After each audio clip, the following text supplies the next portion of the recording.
Hey guys, what's up? How's it going? Nate here. Just got set up doing a little fishing. I see a lot of people asking a lot of questions on Facebook and on other social media sites about the Saginaw Bay and fishing out here. So I figured I'd make a little tips video and just some basic info about where to go, what to use, some safety stuff, and how to get set up on some fish and hopefully catch some fish. The first thing I guess is you got to figure out where you're going to launch from. A lot of that depends on where you're comfortable with going out of, what's the closest drive for you.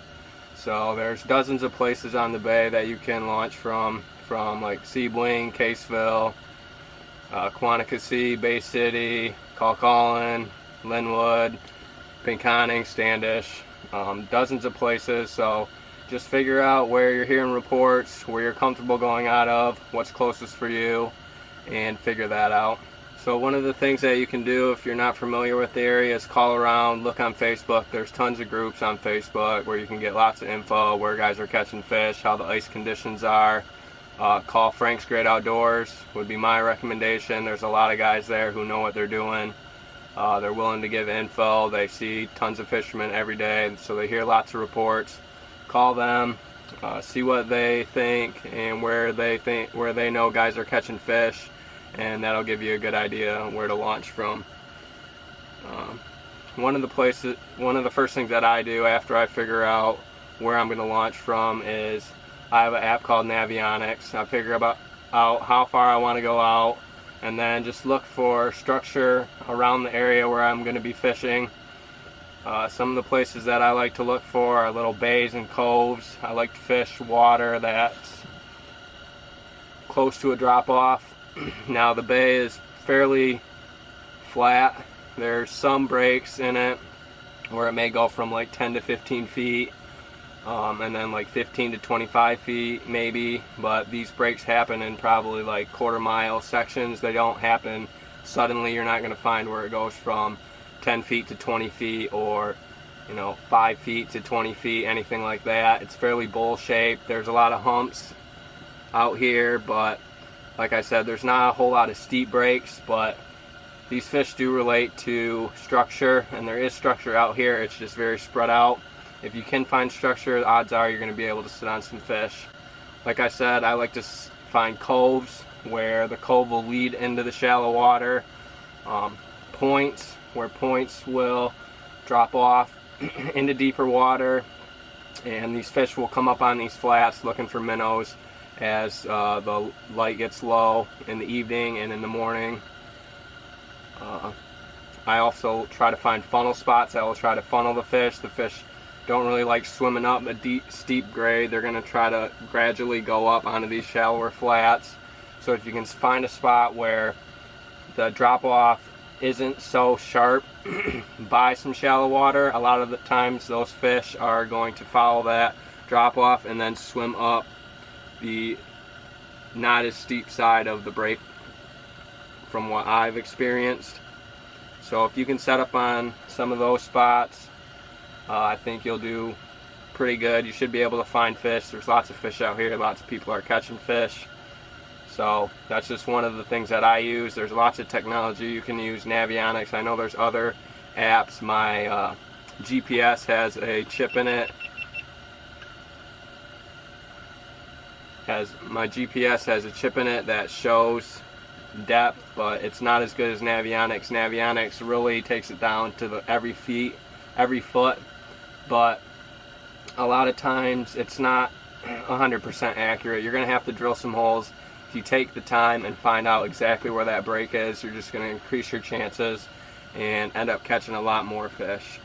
So take your time, drill some holes, find out where that break is, off that point, off that bay that leads into shallower water.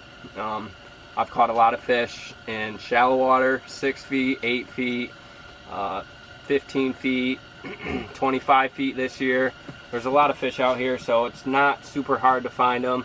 But if you can find those spots that concentrate fish, you're definitely going to have a better time out here. So once you've figured out where you want to go and the general area you're going and the launch you're going off of, there's some things to be mindful. This is a big body of water. It's part of the Great Lakes. The ice out here is always changing. The biggest thing probably is the crack. Everyone talks about the crack. It's probably about 1.5 miles offshore, usually at the first break where it goes from 5 to 10 feet of water. It runs from Standish all the way down through Linwood, around the bay, around the mouth of the river, to past the island, and it goes around the east side too. I'm not too familiar with the east side. I don't fish it a whole lot, but I know the crack does go over there. So I have a little map drawn out of the general area of where the crack is, and you just have to be really careful around it. A lot of times the wind will blow and it'll open the crack up a couple feet, and then other times it'll blow and it'll push the crack up on itself. There's years out here where the crack is pushed up so high it's like a mountain of ice out here, and you just have to find your way around the crack. Other times it'll be open 3 or 4 feet, 5 feet. Traveling on a snow machine, it's a lot easier. That's what I travel with, just because it makes crossing the crack a lot easier. But you can definitely travel on a four-wheeler or a side-by-side. A lot of guys that do travel with four-wheelers and side-by-sides like to take ramps or planks to help them get across the crack. Usually 6 to 8 feet long will usually get you across the crack, no problem. But there are times when it does open up wider than that. So you just have to watch your wind direction and be mindful of it. Don't go flying out there like you're going to have a smooth ride the whole way, because the crack may be open in 4 feet at one spot and it might be tight in the other. So you just have to find those tighter spots and get across it. As the weather starts to warm up, you got to be mindful of windy days, because the right wind, and when this ice gets a little unstable, can blow the ice out into Lake Huron, and you don't want to get caught on one of those ice flows, because you're going to have to get the Coast Guard to come out and save you, and they're not going to bring a lot of your stuff back. They're not going to bring any of your stuff back, and you're probably going to be out a couple $1,000s, as well as trying to go and retrieve it.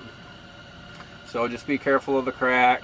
There are some spots that you don't want to go that never freeze out on the bay. The hot ponds being the big one off Consumers Energy, right at the mouth of the Saginaw River. Between the island and Consumers Energy, never freezes. I never go between the island and the Consumers Energy plant. I don't advise anyone else to. I know a lot of guys try to cut that corner to make it on the back side of the island, but I'm not willing to take that risk. If you don't know what the hot ponds are, it's the warm water discharge from the power plant. And like I said, there's never safe ice there. You never want to go around there. There are some other places on the bay that don't freeze all the time. A lot of times off of some of the points on the west side, like Neocum Point, the Pinconning Bar. They just, for whatever reason, birds keeping them open. There's always a current there because the water comes up out of deep water and into shallow water on that bar, and as the wind blows, it blows water into the bay, and that water is always rushing over that shallow spot. So that current there kind of keeps it open a little bit. So just be mindful, use your GPS, mark a trail out that you went out during light, and then follow that same trail back in. You don't want to just take the fastest way to your launch, because you may come across one of those spots, and you definitely want to be safe and you want to stay out of the water. Another thing you want to do is, I have a suit that floats, so if I do ever go in, I don't plan on it, but my suit floats. I always carry a set of picks around my neck, so if I do get in, there's a way for me to get out of the water, and always travel in groups, so that way if something does happen to you, hopefully the guys behind you are far enough away that you can get out of the water, and then they can get you back into shore safely. So once you find your spot, you get out to your spot safely and you get set up. Some of the fishing tackle that I like to use are, I like a stiffer rod. My rod really isn't too important. It's just a cheap $20 rod I got from Frank's Great Outdoors. I like the pistol grip rod because I like to fish with my hand like this. I don't generally like to fish, holding it conventional style. The reels I feel like are a lot more important. I have a Daiwa Regal on my jigging rod. which is a real nice reel. It's all metal, nice ball bearings, doesn't have any slip. The drag is real nice. That's one thing you really want out here, is a nice drag, something that's not going to freeze up on you. I use 8-pound Maxima. On my other rod that I use for my dead stick, I have 8-pound Maxima on that as well. My reel's a Fluger President, which is another good reel. Both of them are about $40, I'd say. Like I said, the reel is probably the most important piece of fishing equipment, besides like your Vexilar and your shanty and your machine and all that. In my opinion, it's definitely going to help you land a lot of those bigger fish. If you have a reel that's always slipping, the drag's always messing up, it's froze up, it's just going to make your fishing time a lot more difficult. So, you know, spend that little bit of extra money on a reel. I feel like it'll really help you. As far as lures, there's tons of lures you can use. I like moonshine spoons, the medium size. Those are my favorite right now this time of year. Right now I've been using the Bloody Nose and the Clown, or no, Wonder Bread. Clown is different, but Bloody Nose and Wonder Bread have been my go-to. And there's lots of other lures you can use. You can use puppet minnows, Swedish pimples, dew jiggers. They're pretty much all the same. You just want to have that flash down there, a little bit of weight, so you can get it down there fast enough. A lot of times, I'd like to say the lure really doesn't matter, but who knows. I have my favorites. When it comes to lures, it's all about confidence, in my opinion. If you have confidence in your lure, that'll catch fish for you. It's just gonna increase your odds, I think, which is kind of weird to say, you know. If a lure catches fish, it should catch fish, but a lot of times, for me, when I'm confident with what I'm using, I know it catches fish. It just makes me keep the lure down in the water that much longer, and just stick to what you like, I guess. As far as hooking your minnow, I just use a minnow head. I have a pair of hemostats. I hook the minnow through the bottom of the head, out through the top, and then I just cut his head off with the hemostats. The reason I do that is because I'm just fishing with one treble on the spoons, and that just gives the fish less to grab onto, where they won't have the hook in their mouth. If you're using the whole minnow, a lot of times they'll grab halfway up the minnow or 3/4 of the way up the minnow, and then you set the hook and you're just ripping the minnow off your hook. That way, when you just have the head on, 9 times out of 10 they're going to grab the hook as well as the minnow head. One lure that I do use whole minnows on is jig heads. I like using jig heads sometimes. I was going to use one today, but I don't have any stinger hooks. I think stinger hooks are pretty important when you're using a jig head, because I'm using that whole minnow. Again, I'm hooking them right through the head, and then I'm just letting the stinger hook fall and sticking it in the side of them wherever it lays on the minnow. I like to keep that minnow as straight as can be on the jig head. I think presentation matters a little bit. You don't want your minnow sideways or half dangling off or his tail all crunched up. You want that minnow looking as lifelike as you can when he's down there. A big thing with any of the lures you're using is you're going to want to have glow. Glow has been really important this year, I feel like. When it gets to those low light hours, you really increase your hookup percentage when you're glowing your lures up, constantly keeping them charged up. I use a little stick light from the sporting goods store or the hardware store. Just put my lure on my hand, rub it on there, and in a couple seconds it's charged up. Then I can just stick it right back in my pocket, and it's always right here. When I don't have a fish down there, every 10 minutes I'm winding up, recharging that lure. Even the jig head that I use is a glow jig head.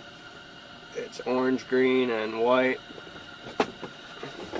That's probably my favorite jig head. If I had to pick a jig head, I'd go to that every time. It's glow. Probably, I don't know, it's half an ounce maybe. I don't like to use super big jig heads. Sometimes when you're fishing the river and the current's a little stronger, you gotta use bigger ones. When I am fishing the river, I use jig heads most of the time, just because the current, when you're using spoons, it's always, your spoon flutters down there and your spoon's going every which way. With a jig head, it's more straight up and down, and it's just easier for you to mark your jig on your Vexilar when you're using a jig head in the river. So that's a big thing. In the bay there's no current, so even when you're using a spoon, your lure is pretty much straight underneath you. As far as my other rod, I usually have a dead stick down most times, which is just a minnow on a slip bobber, just like you would use summertime bluegill fishing. I usually set it about 6 inches off the bottom. That way the minnow is down there in the strike zone at all times. He can swim up a little bit. If you got it a foot off the bottom, sometimes that minnow will swim up and then he's 2 feet off the bottom rather than just being a foot when you put him 6 inches. When you do catch a fish on your dead stick, I always recheck my depth, because a lot of times your slip bobber stop will get caught on your first eye when you're reeling them in, and it will mess with your depth, and you'll end up being 3 or 4 feet off the bottom rather than that 6 inches that you want to be. Sometimes I will put a jig on my dead stick and no bobber, just have 2 jigging rods, but I don't like to fish with 2 jigs down there. I think the fish are more prone to bite when there's only 1 food source down there. When you have 2, they kind of get confused and they go back and forth between the 2. So when I do have 2 jigs on, I just reel my one up with a minnow on and leave it sitting in the other hole. And that way, if I miss a fish on my main jigging rod or my minnow comes up, I have another minnow with a jig ready to go down right away, just to keep those fish around me. So if you're not marking a whole lot of fish after you get set up in your first spot, if I don't mark a fish in probably 30 or 45 minutes, I'm moving. You gotta move sometimes. Sometimes you set up and there just aren't fish around. And usually in 45 minutes, if there's fish in the area, they're gonna at least come check you out. You might not catch them, they might not bite, but if you're marking fish on your Vexilar every 30 minutes to 45 minutes, it's a good sign that when they do turn on, you're gonna catch fish. Sometimes they don't bite until right at dark, or sometimes after dark. So at least if you're marking fish, you know you're in a good general area. If you're not marking fish, I recommend moving maybe 100 yards, 200 yards at a time until you do start marking fish, and that'll just increase your chances of catching fish. Sometimes if you're not marking fish, like today, we're not really marking a whole lot of fish. We went out to a new spot. The ice was kind of sketchy the last couple days, so we didn't want to go out super far. We didn't get out here till about 3:30, so I'm probably just going to stay in the same general area, not do a whole lot of movement today. If they turn on right at dark and start coming around, that'd be great, but otherwise, if I'm out here the whole day and I have a lot of time to spare, I'd be moving every 30-45 minutes just to try to get on top of a school of fish. So when fish do come in, they're usually always tight to the bottom, or at least maybe a foot off the bottom. And what I like to do is I like to jig them up.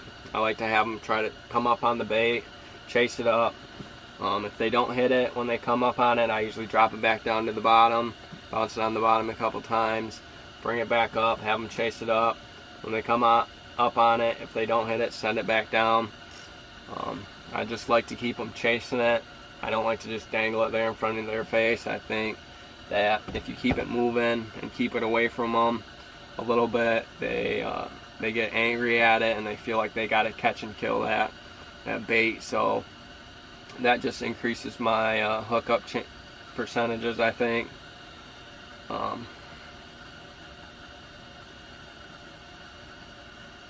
lot of times you'll be able to tell when the fish are gonna hit your lure. They swim up on it really aggressive, and then as soon as they get to it, you'll just feel a thud.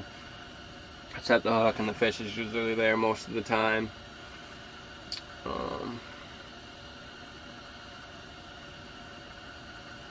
Every once in a while, when there's no fish down there, I like to bring the jig up quite a bit and then send it down. I feel like they can feel that with their lateral line, the jig coming up in the water column and going down, and it just gives it a little bit more motion than just jigging it a foot or two at a time.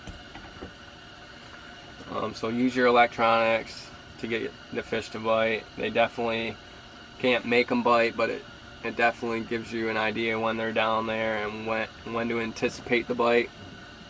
And the electronics definitely will help your hookup percentage chances, but they're definitely not going to make you catch fish. So if you don't have them, don't feel too discouraged. If you don't, I usually, before I had mine, I would just jig constantly, slow jigs, and those fish will either hit it on the way up. When it gets to the top, you'll feel a thud, or when you send it down, your line will just have slack in it, and you'll know that a fish just grabbed your lure and there's nowhere for the lure to go. So it feels like you're basically hitting bottom of the foot before you should. So you definitely can catch fish without electronics, but I never like to fish without mine. Well, I hope you guys enjoyed the video. Maybe you learned something. If you're not from the area, if you're new to ice fishing, if you are looking into getting into ice fishing, I hope I could help you out. Maybe you've been doing it for a while and you might have learned a thing or two. I know I'm still learning. I've been doing it for probably 20 years now. I have a lot of fun doing it. It's my favorite thing to do. So I hope you guys learned something and you can use something from this video to help you get on some fish. I should have a lot more videos coming out in the future. I hope you guys are enjoying the channel. Frank's has a tournament starting in February, so if you guys want to get in that, registration ends on January 31st. They have tons of ways you can win prizes. Biggest fish every week wins a prize. Biggest fish overall, biggest walleye, obviously. Biggest perch wins a prize, and then if you weigh in a walleye between 13 and 15 inches, you're entered in a raffle to win a prize. So there's lots of ways to win. You can go into the store, call in line, you can go to the party dock in Bay City. So there's lots of ways to enter. If you want to get in that, that's a good time. Keeps things a little interesting when you're out here. Gives you a little bit more excitement when you catch that big fish, knowing you could possibly win some money. So get in on that. I'll be making some videos while I'm doing some fishing for that. Hopefully I can get into some big fish. Again, I hope you guys enjoyed it. Subscribe to my channel. I'm having fun doing this. I hope you guys are having fun watching. And don't forget to get out there and go fish.